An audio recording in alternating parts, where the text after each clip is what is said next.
That's my news wrap. News wrap में अब सुनते हैं दिन भर की अहम खबरें सिर्फ 10 मिनट में। सबसे पहले सुर्खियां। 3 देशों की यात्रा के पहले चरण में जॉर्डन पहुंचे पीएम मोदी। एसआईआर में संतों के सामने माता के नाम पर समस्या, सीता या जानकी लिखने का सुझाव। और भारतीय स्क्वाश टीम ने रचा इतिहास, पहली बार जीता वर्ल्ड कप। प्रधानमंत्री नरेंद्र मोदी अपनी 3 देशों की यात्रा के पहले चरण में सोमवार को जॉर्डन की राजधानी अम्मान पहुंच गए। हवाई अड्डे पर जॉर्डन के प्रधानमंत्री जाफर हसन ने गर्मजोशी से उनका स्वागत किया। पीएम मोदी के सम्मान में गार्ड ऑफ ऑनर भी दिया गया। यह दौरा भारत और जॉर्डन के बीच राजनयिक संबंधों के 75 साल पूरे होने के मौके पर हो रहा है। बता दें कि पीएम मोदी के 4 दिवसीय 3 देशों के दौरे का पहला पड़ाव जॉर्डन है। अब वे किंग अब्दुल्ला द्वितीय से मुलाकात करेंगे, जहां द्विपक्षीय सहयोग, व्यापार और रणनीतिक साझेदारी पर अहम बातचीत होगी। इसके बाद प्रतिनिधिमंडल स्तर की वार्ता भी होगी। मंगलवार को प्रधानमंत्री भारत जॉर्डन व्यापार कार्यक्रम को संबोधित करेंगे और जॉर्डन में रह रहे भारतीय समुदाय से संवाद करेंगे। यह यात्रा दोनों देशों के आर्थिक, कूटनीतिक और सांस्कृतिक संबंधों को नई मजबूती देने वाली मानी जा रही है। राष्ट्रपति द्रौपदी मुर्मू ने आज पूर्व आईएएस राजकुमार गोयल को केंद्रीय सूचना आयोग के मुख्य सूचना आयुक्त पद की शपथ दिलाई। वे प्रधानमंत्री नरेंद्र मोदी की अध्यक्षता वाली चयन समिति की सिफारिश पर हुई नियुक्ति है। Goyal Arunachal Pradesh, Goa, Mizoram union territory cadre के 1990 बैच के सेवानिवृत्त अधिकारी हैं। वे हाल में न्याय विभाग के सचिव पद से रिटायर हुए थे। केंद्र सरकार मनरेगा खत्म कर नए ग्रामीण रोजगार कानून की तैयारी में है। केंद्र सरकार महात्मा गांधी राष्ट्रीय ग्रामीण रोजगार गारंटी अधिनियम यानी मनरेगा को खत्म कर नए कानून विकसित भारत गारंटी फॉर रोजगार और आजीविका मिशन ग्रामीण 2025 यानी वीबी जी राम जी लाने जा रही है। इस नए कानून के तहत हर ग्रामीण परिवार को प्रति वित्तीय वर्ष 125 दिन का मजदूरी रोजगार सुनिश्चित किया जाएगा। केवल वही परिवार लाभान्वित होंगे जिनके युवा सदस्य अकुशल शारीरिक काम करने के लिए तैयार हैं। काम पूरा होने के 7 से 15 दिन के भीतर मजदूरी का भुगतान करना अनिवार्य होगा। अगर भुगतान समय पर नहीं होता तो बेरोजगारी भत्ता देने का प्रावधान भी रखा गया है। बीजेपी ने अपने सांसदों को व्हिप जारी किया है और उन्हें 15 से 19 दिसंबर तक लोकसभा में मौजूद रहने का निर्देश दिया गया है ताकि बिल पर चर्चा और पास किया जा सके। सरकार का कहना है कि यह विधेयक विकसित भारत 2047 की राष्ट्रीय परिकल्पना के अनुरूप ग्रामीण विकास के नए ढांचे को मजबूत करेगा। कांग्रेस सांसद प्रियंका गांधी वाड्रा ने कहा कि महात्मा गांधी का नाम आखिर क्यों हटाया जा रहा है। वे इस देश के इतिहास के और दुनिया के सबसे बड़े नेता माने जाते हैं। मुझे समझ नहीं आ रहा इसके पीछे सरकार की मंशा क्या है। गांधी जी का नाम क्यों हटा रहे हैं? महात्मा गांधी जी तो इस देश के सबसे बड़े नेता इतिहास में, दुनिया में, विश्व में माने जाते हैं। तो उनका नाम हटाने के लिए मुझे समझ में नहीं आ रहा कि मकसद क्या है, इनकी मंशा क्या है। सदन चल नहीं रहा है, फालतू में हम डिस्कशन भी कर रहे हैं तो पता नहीं कैसी कैसी चीजों पे कर रहे हैं, जो असली समस्याएं हैं उन पे कर नहीं रहे हैं। समय व्यर्थ होते जा रहा है, पैसे व्यर्थ होते जा रहे हैं, देश की संपत्ति जो इस सदन को चलाने के लिए है, कुछ ना हम डिस्कस कर रहे हैं, ये खुद डिस्टर्ब कर रहे हैं। दूसरी तरफ समाजवादी पार्टी प्रमुख अखिलेश यादव ने मनरेगा का नाम बदले जाने पर कहा कि भाजपा की नाम बदलने की संस्कृति बहुत पुरानी है। डबल इंजन की सरकार दूसरों के काम अपने काम बता रही है, इनके पास नया काम नहीं है। ये दूसरों के काम अपने काम बना रहे हैं, इनके पास नया काम नहीं है। 100 दिन 125, ये कौन सी नई बात हो गई? आप तो कहते हैं कि आपका बजट न जाने कहां पहुंच गया, पर कैपिटा इनकम बहुत है, आपकी इन्वेस्टमेंट बहुत आ रहा है, तो आप दिन क्यों नहीं बढ़ाते हैं? आप कम से कम 200 दिन करिए।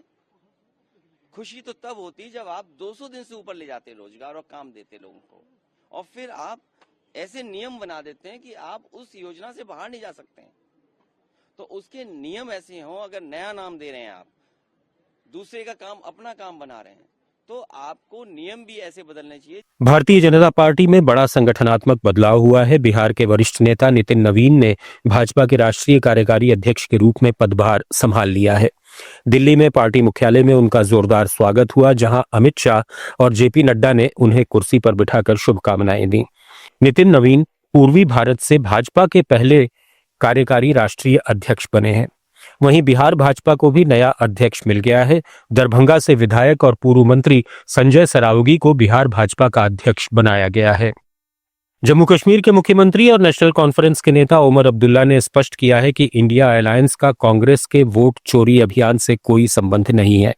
दिल्ली में एक समिट के दौरान मीडिया से बातचीत में अब्दुल्ला ने कहा कि हर पार्टी को अपना एजेंडा चुनने का अधिकार है। कांग्रेस ने एसआईआर और वोट चोरी को अपना मुख्य मुद्दा बनाया है, जबकि इंडिया ब्लॉक अपनी प्राथमिकताओं पर ध्यान केंद्रित करेगा।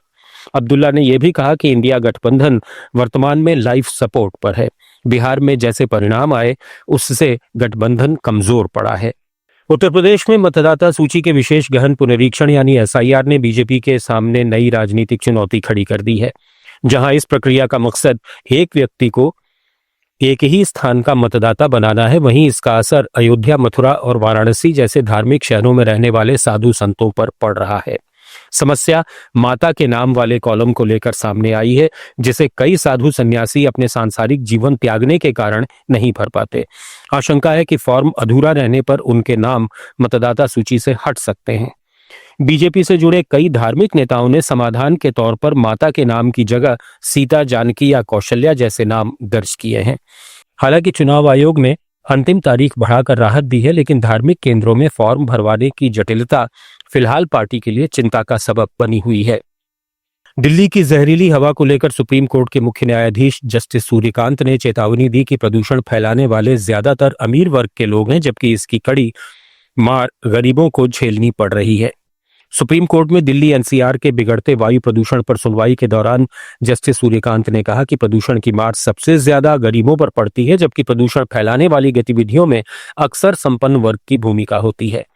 न्याय मित्र अपराजिता सिंह ने अदालत को बताया कि राज्य सरकारें कोर्ट के स्पष्ट आदेशों का पालन नहीं कर रही हैं, जैसे दिसंबर-जनवरी में खेल गतिविधियों पर रोक, जिनका जगह जगह उल्लंघन हो रहा है।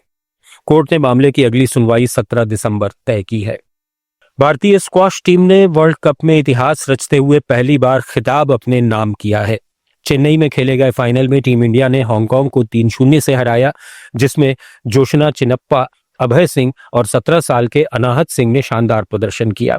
ग्रुप चरण से ही भारत ने दबदबा दिखाया।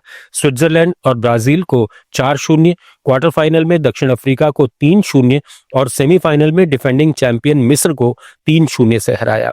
फाइनल में जोशना ने महिला सिंगल्स में ली का यी को 3-1 से हराया। अभय ने एलेक्स लाउ को 19 मिनट में 3-0 से हराकर बढ़त बनाई और अनाहत ने टमाटो हो को 3-0 से हराकर जीत पक्की की।